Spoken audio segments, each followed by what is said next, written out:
Bonjour, nous sommes dans le chapitre un des chapitres d'arithmétique, et nous nous intéressons ici maintenant au nombre premier. Eh bien, tout de suite, la définition. Un nombre entier naturel premier s'il existe exactement deux diviseurs positifs distincts, qui sont 1 et puis lui-même. Alors attention, c'est exactement deux diviseurs.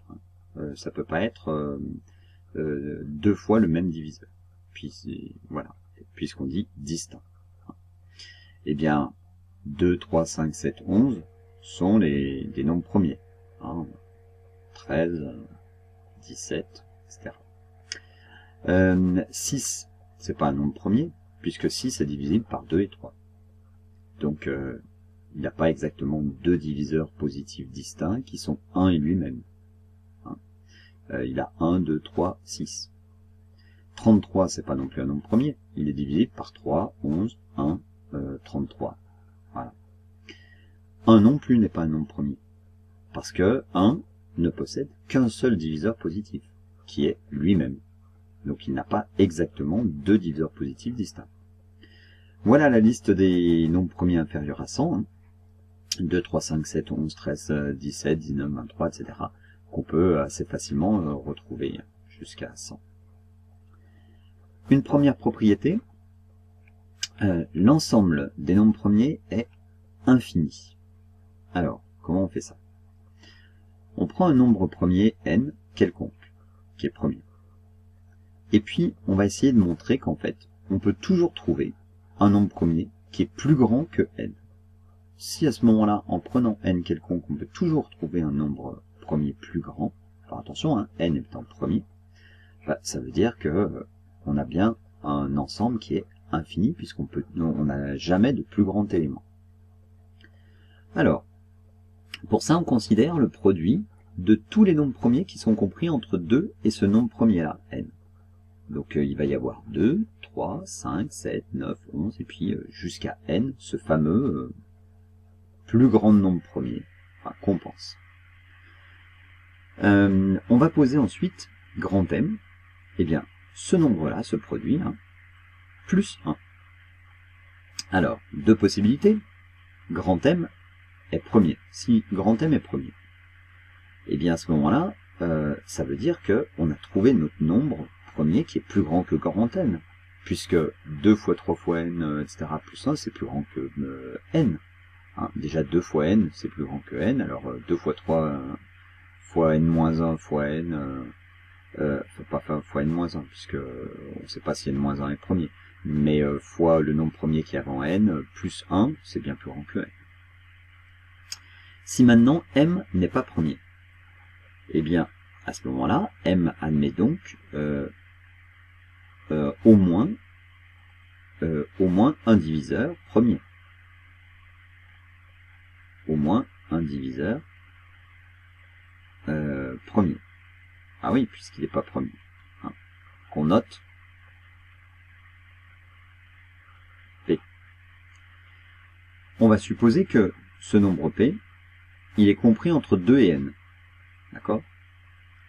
Alors, à ce moment-là, P divise, eh bien, il divise 2 fois 3 fois 5 fois jusqu'à n. Mais P, puisque c'est un diviseur premier de grand M, il divise aussi 2 fois 3 fois 5 fois n, plus 1. Comme il divise grand M et qu'il divise 2 fois 3 fois 5, etc., eh bien alors, à ce moment-là, P divise 1. Donc ça veut dire que P c'est 1.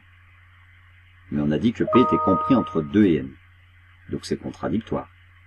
Donc ça veut dire que ce nombre P, il n'est pas compris entre 2 et n. Il est plus grand que n. Ça, à ce moment-là, ça veut dire qu'il existe donc un nombre premier P qui est plus grand que n. Finalement, quel que soit l'entier premier choisi n, d'accord, eh bien il existe toujours un entier premier supérieur à n. Donc ça veut bien dire, c'est ce qu'on voulait démontrer, que l'ensemble des nombres premiers est infini. Maintenant, la propriété du test de primalité, c'est-à-dire pour savoir si un nombre est premier ou non. Alors, tout entier naturel supérieur ou égal à 2 est divisible par un nombre premier. On va démontrer ça. Et tout entier naturel n strictement supérieur à 1 et qui est non premier, d'accord, admet un diviseur premier p tel que ce diviseur est compris entre 2 et racine de n. Tu as déjà entendu parler de ce test de primalité, hein, où il faut calculer la racine du nombre et on cherche tous les nombres premiers entre 2 et tous les diviseurs entre 2 et cette racine. Alors, première situation. Si n est premier, eh ben, il admet donc un diviseur premier, qui est lui-même. D'accord? Donc, c'est réglé. Si n n'est pas premier, on va considérer l'ensemble de tous les diviseurs de n autres que 1 et n. D'accord? L'ensemble des diviseurs. Comme n n'est pas premier, cet ensemble n'est pas vide. D'accord? Et à ce moment-là, bah oui, puisqu'il n'est pas premier, il admet des diviseurs, donc l'ensemble des diviseurs autres que 1 et n n'est pas vide. Et donc E, bah, dans cet ensemble, il y a un plus petit élément qu'on va noter P. P, ce plus petit élément, il est premier. Pourquoi? Bah, parce que sinon, dans le cas contraire, ça voudrait dire que P admettrait un diviseur autre que 1 et P, d'accord? Et à ce moment-là, ce diviseur serait plus petit que P, et il diviserait n. À ce moment-là, ça contredit le fait que cet élément P, bah, c'est le plus petit élément. D'accord?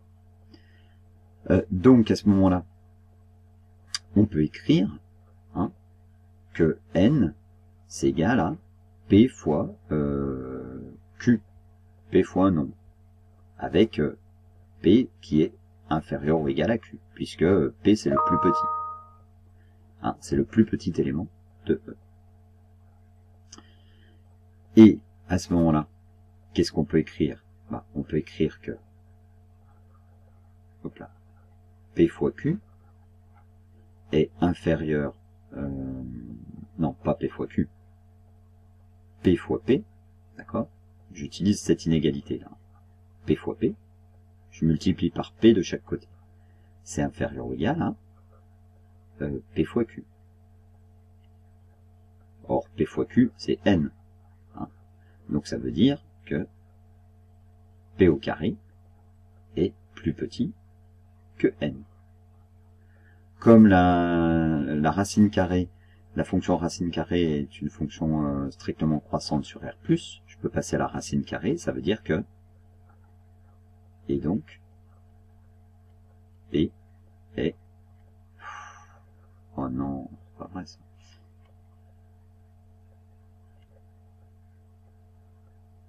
P est inférieur ou égal à racine de n.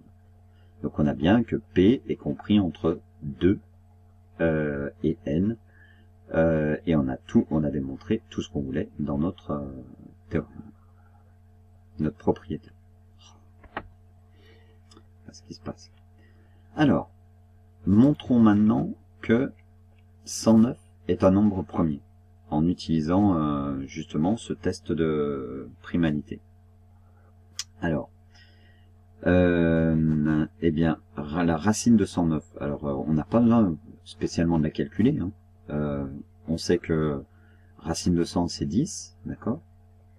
Donc 10 c'est plus petit que racine de 109, puisque 109 c'est plus grand que 100, donc racine de 109 c'est plus grand que racine de 100. Et on sait que 11 au carré c'est 121, donc c'est plus petit que 11. Donc racine de 109 c'est compris entre 10 et 11. Et du coup, on teste tous les nombres premiers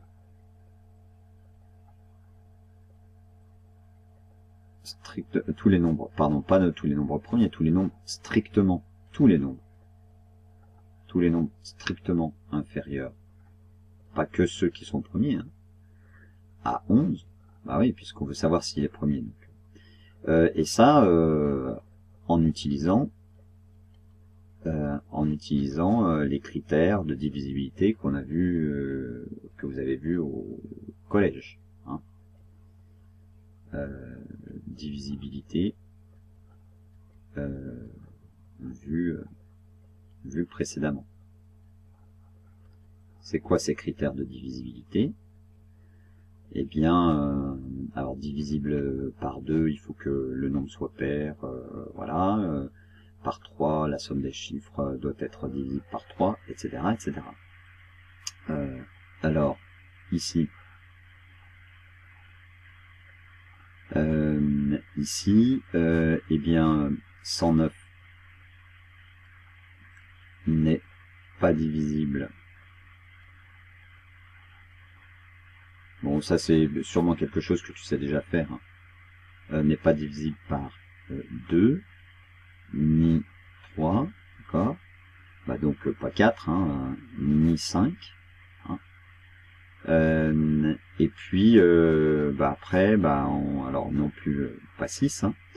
Et on essaye 7. Alors 109, bah c'est 7 fois quoi? C'est 7 fois 15. Hein, ça fait 105, plus 4, ça fait 109. Comme le reste, c'est 4, donc 109 n'est pas divisible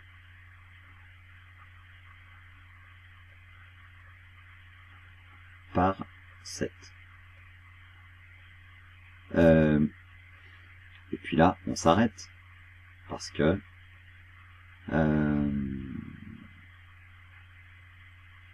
puisqu'ensuite, bah, par 8, c'est pas divisible non plus, hein, puisque c'est pas divisible par 2, par 4, par 9, on a déjà vu, pas par 3, par 10, bah, ça se saurait, et puis là, c'est terminé. Donc, d'après le test de primalité,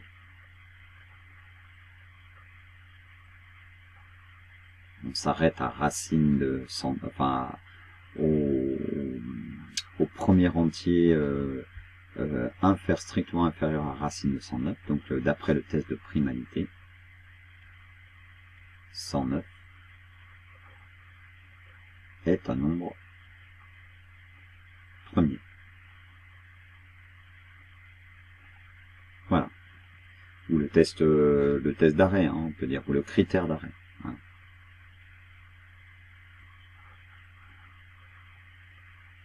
Alors, une petite chose à laquelle tu peux réfléchir, c'est justement comment on va faire ça en l'algorithme et comment on pourrait le programmer en Python. On le verra en classe, hein. Mais sans utiliser de liste. Hein. On teste. Alors, qu'est-ce qu'on fait l'algorithme? C'est quoi? C'est on teste si n est divisible par 2, puis ensuite on teste si tous les diviseurs impairs par ordre croissant, tant que tous ces diviseurs sont inférieurs à racine de n. Donc on passe, en fait on fait plus 1 d'abord, hein, pour prendre le premier nombre impair, après 2, et puis après on rajoute 2 pour sauter tous les nombres pairs. Hein. Donc on teste si c'est divisible par 2, si c'est divisible par 2, bah c'est fini, et puis sinon, eh bien on va pas se fatiguer à diviser par tous les nombres pairs, donc on rajoute 1 à 2, et puis après on teste tous les nombres en faisant à partir de 3 et plus 2. Donc il y a des petites boucles à faire. Hein. Autre chose, un autre algorithme qui est pour réaliser le crible d'Ératosthène qu'on va voir. Et alors la fonction, on va utiliser une fonction qui s'appelle crible de n, qui va nous donner la liste des nombres premiers inférieurs ou égaux à n, ainsi que combien il y en a. Alors l'algorithme, et ben là on va utiliser une liste. Hein. Donc on détermine une liste L des nombres de 0 à n, et puis dans cette liste en fait on va on va chercher tous les diviseurs, alors tous les multiples de 2, puis après de 3, etc. Et on va les enlever au fur et à mesure de cette liste. Voilà. Donc tu peux lire cet algorithme et essayer de réfléchir à comment on pourrait l'écrire en Python. Bon, eh bien, on va s'arrêter là pour cette première vidéo. Et puis maintenant, on va décomposer un entier en produit de facteurs premiers. Allez, eh ben, c'est tout. À bientôt. Ciao.